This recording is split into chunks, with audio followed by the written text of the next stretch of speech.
Prezados professores Tiago Lage, Breno Dias de Paula, Ana Paula Fernandes, Alessandro Rostanho, a todos os demais presentes, um bom dia a todos.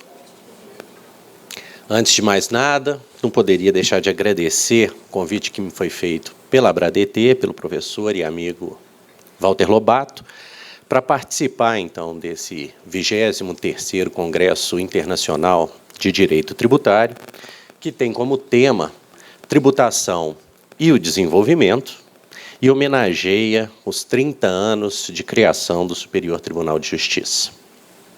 Para mim, é uma honra e um privilégio dividir essa mesa de trabalho com profissionais tão qualificados. Mesa essa, professor Tiago, que deve ser uma das mais federalistas desse congresso. Afinal de contas, temos aqui representantes de Rondônia, professor Breno, do Paraná, professora Ana Paula, do Espírito Santo, professor Alessandro Rostanho. Sejam todos muito bem-vindos a Minas Gerais. Pois bem, o tema que me foi proposto nesse congresso foi justamente a tributação dos planos de ações, Stock Options Plans. Minha apresentação será dividida em 3 partes. Na primeira delas, farei uma breve apresentação de um histórico sobre o tema, para aqueles que não estão familiarizados com esse assunto. Num segundo momento, apresentarei a orientação jurisprudencial, administrativa e judicial a respeito desse assunto. E na terceira, tentarei traçar um panorama daquilo que eu acredito que está por vir em relação a essa matéria. Eu preparei uma apresentação para vocês, mas enquanto o pessoal da equipe técnica está providenciando, vamos seguindo sem essa apresentação e depois a gente se recupera em relação a esse tempo. Os planos de ações foram criados nos Estados Unidos na década de 60 como uma forma de atrair e de reter talentos. Esses planos de ações foram criados também como uma maneira de comprometer os colaboradores com os resultados financeiros das empresas. O que se buscava com a criação desses planos de ações era justamente compartilhar os ganhos financeiros na hipótese de resultados positivos. Só um minuto, por favor, não é essa a apresentação. Compartilhar os resultados financeiros, em caso de resultados positivos dessa empresa, e, da mesma forma, dividir essas perdas em caso de resultados negativos. E, como todos sabem, nada melhor para engajar os colaboradores com os resultados da empresa do que torná-los sócios desse negócio. Na biografia de Steve Jobs, Walter Isaacson relata, o autor da biografia, relata como esses planos de opções de ações se tornaram fundamentais para o sucesso da Apple, para que a Apple pudesse alcançar os resultados que atingiu. Há uma passagem no livro que se tornou famosa, que relata o seguinte episódio. Às vésperas do lançamento do Macintosh, que é uma espécie de avô do iPhone, os engenheiros da equipe Macintosh estavam trabalhando quase à exaustão. E mesmo assim, como uma forma de provocar a sua maior concorrente, a sua maior equipe concorrente dentro da empresa, esses engenheiros mandam fazer camisetas com os seguintes dizeres: working 90 hours a week and loving it. Ou seja, trabalhando 90 horas por semana e adorando. Então eu me pergunto, professor Tiago, será que esses funcionários, será que esses colaboradores estariam adorando trabalhar 90 horas por semana se não tivessem a expectativa de se tornarem sócios desse negócio? E, nesse sentido, que o Walter Isaacson, né, demonstra a importância e a relevância desses planos de stock options para o sucesso da Apple e também para algumas inimizades à época. Pois bem, e no Brasil? No Brasil, os planos de stock options chegam juntamente com as empresas multinacionais na década de 70. Essa já foi.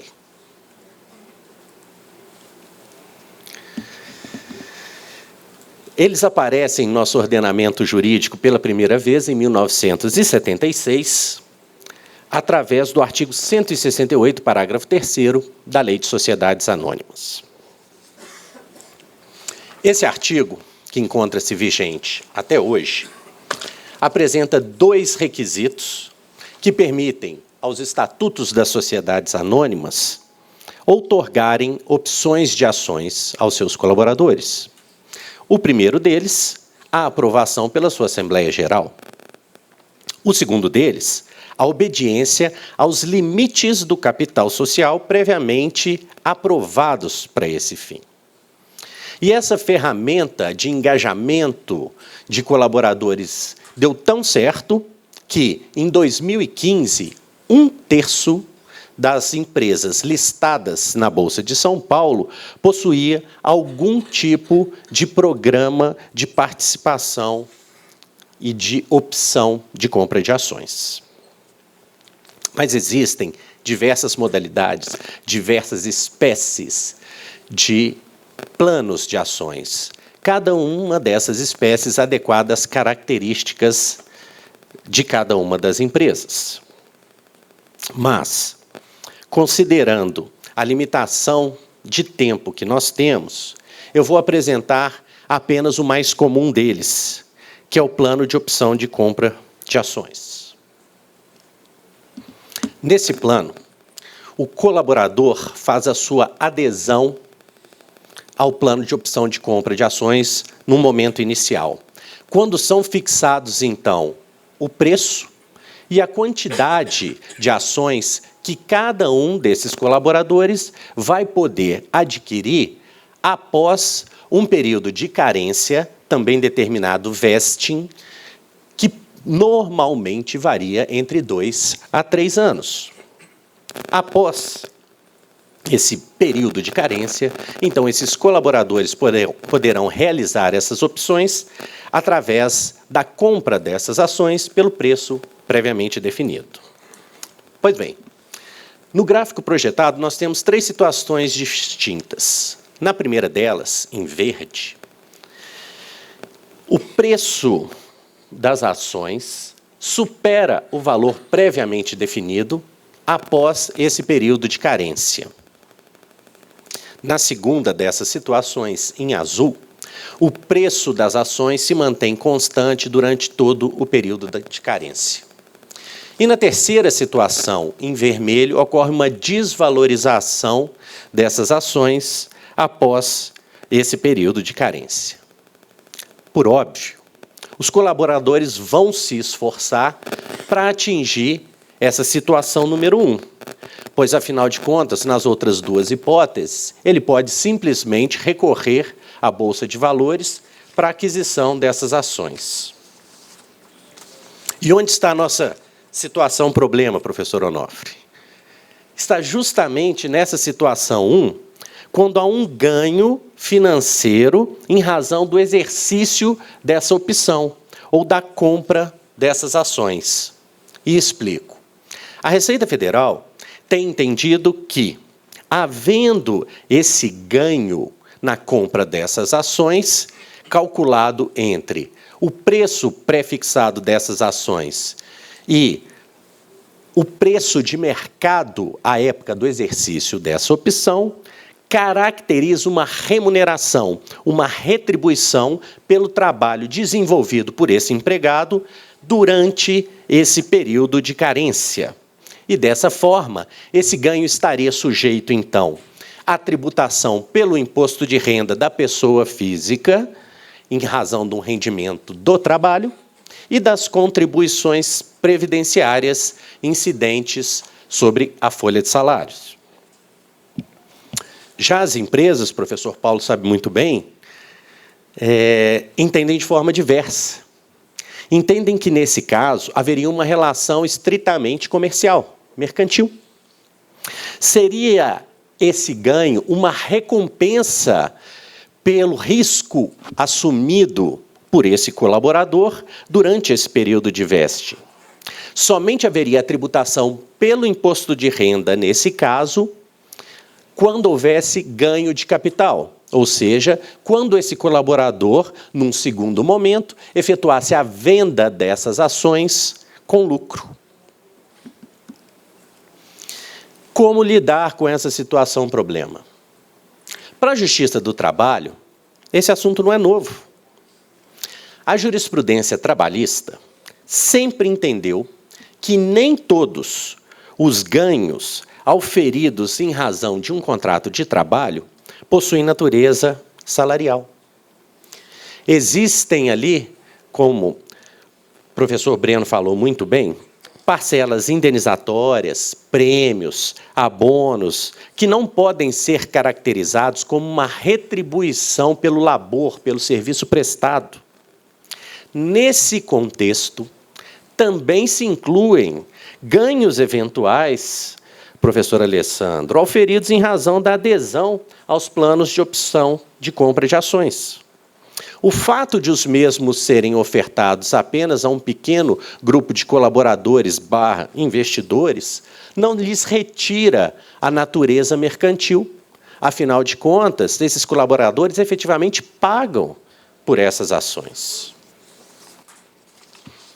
São necessários, então, segundo a jurisprudência que se consolidou nas cortes trabalhistas, 3 elementos para a caracterização de um plano de opção de compra de ações. E são eles: a voluntariedade ou facultatividade. Essa adesão não pode ser imposta aos colaboradores, ela tem que ser voluntária. Segundo, onerosidade. Esses colaboradores devem efetivamente comprar essas ações por um valor que tem uma referência, o valor dessas ações no mercado. Esse valor não pode ser irrisório, ínfimo, nem pode ser uma doação da empresa em prol desses colaboradores. E, por fim, mas não menos importante, o risco. Essas ações devem estar sujeitas a toda a volatilidade do mercado de ações. Não pode haver uma trava nessa queda, por exemplo, desvalorização das ações, de modo a mitigar esse risco para esses investidores / colaboradores. Pois bem, e quando essa situação, então, se complica?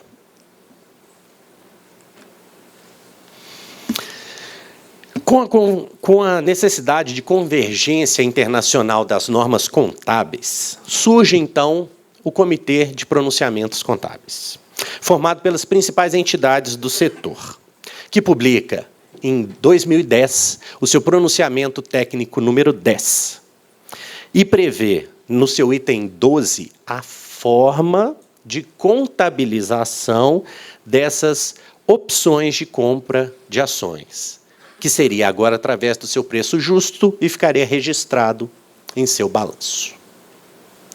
Pois bem, na sequência desse pronunciamento, é publicada, então, a Lei 12.973, que trata do momento de contabilização dos valores dos pagamentos efetuados em razão da compra dessas ações, que deveria se dar, então, no seu exercício. Ocorre que esses dispositivos, especificamente, não têm um condão de alterar a natureza jurídica dos ganhos auferidos em razão do exercício dessa opção de compra de ações. O termo remuneração, utilizado nos 2 itens, foi utilizado no seu sentido amplo, não no seu sentido técnico. Se estivéssemos tratando de uma decisão judicial, nós diríamos que foi utilizado como um argumento obter dictum, ou seja, de passagem, como ferramenta de retórica para a demonstração de um ponto, mas sem força vinculante. Coincidência ou não, após a publicação desses dois dispositivos, as autuações por parte da Receita Federal envolvendo os planos de opções de compra de ações se tornam mais comuns e o assunto ganha maior relevância na jurisprudência do CARF, não é mesmo, professora Ana Paula?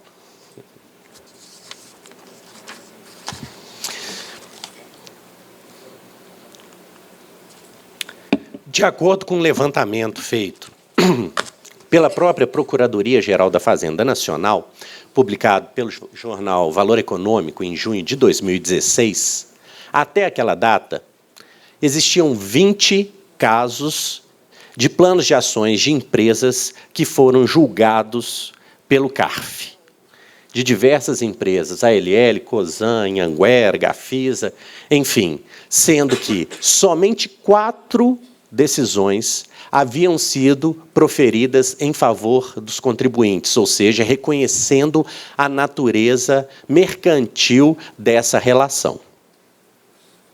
E mesmo essas 4 únicas decisões foram reformadas pela Câmara Superior em momentos posteriores a essa data. Ora, alguma coisa está errada. Ou a jurisprudência trabalhista está errada, ou a jurisprudência do CARF está errada. Esse assunto, obviamente, deveria ser levado ao judiciário, pois, como advertiu muito bem a professora Ana Paula em um dos seus votos, salvo engano, no caso Itaú Unibanco, é inadmissível para a segurança jurídica que o mesmo ganho seja considerado remuneração para a Receita Federal para fins tributários, e não para a Justiça do Trabalho, que tem um cunho eminentemente social e protetivo do trabalhador. E a matéria passou, então, a ser tratada pelo Judiciário. E no Judiciário essa situação começou a se inverter. Na pesquisa que tivemos oportunidade de realizar, encontramos decisões de mérito, pelo menos em 3 tribunais regionais federais, da 2ª, da 3ª e da 4ª região, todas elas em favor dos contribuintes, com especial destaque para o Tribunal Regional Federal da 3ª região de São Paulo, onde há o maior número de sociedades anônimas do país, onde podemos encontrar 12 decisões de mérito, todas elas reconhecendo a natureza mercantil dessa relação entre colaborador e empresa em decorrência da adesão aos planos de opção de compra de ações.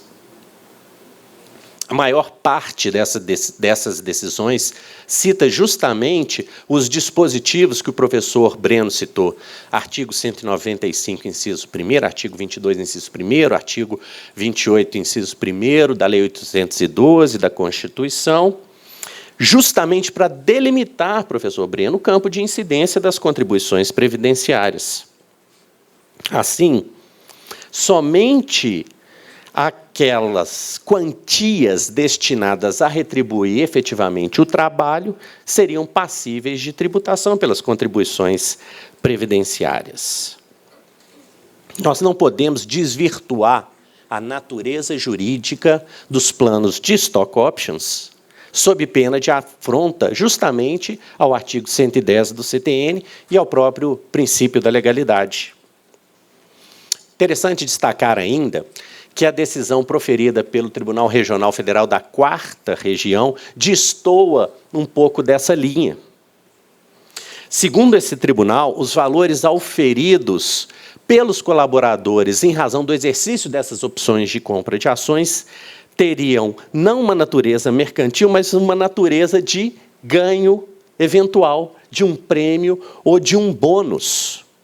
Na linha da reforma trabalhista, que alterou, então, o artigo 457, parágrafo 2º da CLT, essa incidência das contribuições previdenciárias sobre os ganhos decorrentes do exercício de opção de compra de ações foram afastadas, então. Foi afastada essa incidência justamente uma determinação legal expressa pelo Tribunal Regional Federal da 4ª Região. Mas, sem sombra de dúvidas, na pesquisa que pudemos realizar, o caso que está mais próximo de uma decisão final encontra-se no Superior Tribunal de Justiça, nosso homenageado nesse congresso, sob a relatoria do ministro Francisco Falcão e patrocinado pelo nosso escritório. Trata-se do recurso especial número 1.737.555, oriundo do Estado de São Paulo, proposto pela Procuradoria-Geral da Fazenda Nacional, em face de um acórdão do Tribunal Regional Federal da 3ª Região de São Paulo, que reconheceu justamente a relação mercantil entre os colaboradores e a empresa no tocante ao seu plano de opção de compra de ações. Mês passado, o Ministério Público Federal apresentou o seu parecer, opinando pelo não provimento desse recurso, justamente por entender que os valores em questão não se prestavam a retribuir o trabalho, decorriam do risco assumido por esses colaboradores. Afinal, como disse o Procurador da República em seu parecer, não existe salário pelo qual o trabalhador tenha que pagar. Então, professor Tiago, se tivermos que fazer uma previsão, nossa expectativa é de que, em breve, a 2ª turma do Superior Tribunal de Justiça irá corroborar esse entendimento, conferindo segurança jurídica, sim, para que as empresas possam utilizar de maneira segura esse instituto e cumprindo, assim, a determinação do artigo 926 do recente Código de Processo Civil de 2015, que exige que a jurisprudência seja, então, estável, íntegra e coerente. Tornou-se lugar comum dizer que, e aqui já caminho para a minha conclusão, a tributação dos planos de opção de compra de ações vai depender das características de cada caso concreto, mas ousamos discordar dessa afirmação, com a devida vênia a todos aqueles que entendem em sentido contrário. Para nós, após tudo o que foi exposto, nós acreditamos que podemos ir além. Os ganhos auferidos em razão do exercício das opções de compras nesses planos de ações têm natureza mercantil, exceto nos casos de simulação. E quando vai haver essa simulação, professor Onofre? Quando lhes forem retirados um desses elementos, facultatividade, onerosidade ou risco. Ponto final. E, no mesmo sentido dessa conclusão que ora apresentamos, tramita perante a Câmara dos Deputados, desde 2015, o projeto de lei número 286, de relatoria do deputado Carlos Bezerra, que altera o artigo 458 da CLT. O referido projeto confere as vantagens percebidas em razão dos planos de opções de compra de ações duas naturezas. Uma salarial, quando não estiverem presentes esses elementos, ou seja, no caso de simulação. E outra não salarial, justamente nessa linha, ou seja, quando estiverem presentes a facultatividade, a onerosidade e o risco. O projeto encontra-se hoje aguardando um parecer da Comissão de Trabalho, Administração e Serviço Público da Câmara dos Deputados, e o que se espera é que seja aprovado em breve, dando, assim, maior tranquilidade para que as empresas possam se valer de uma ferramenta tão útil e promovam, assim, o desenvolvimento, professor Tiago, que nós estamos celebrando nesse congresso no dia de hoje. Eram essas as considerações que eu tinha sobre o tema. Gostaria, mais uma vez, de agradecer a oportunidade de estar aqui, da atenção que me foi dispensada, e, desde já, me coloco à disposição para quaisquer esclarecimentos adicionais julgados necessários. Muito obrigado.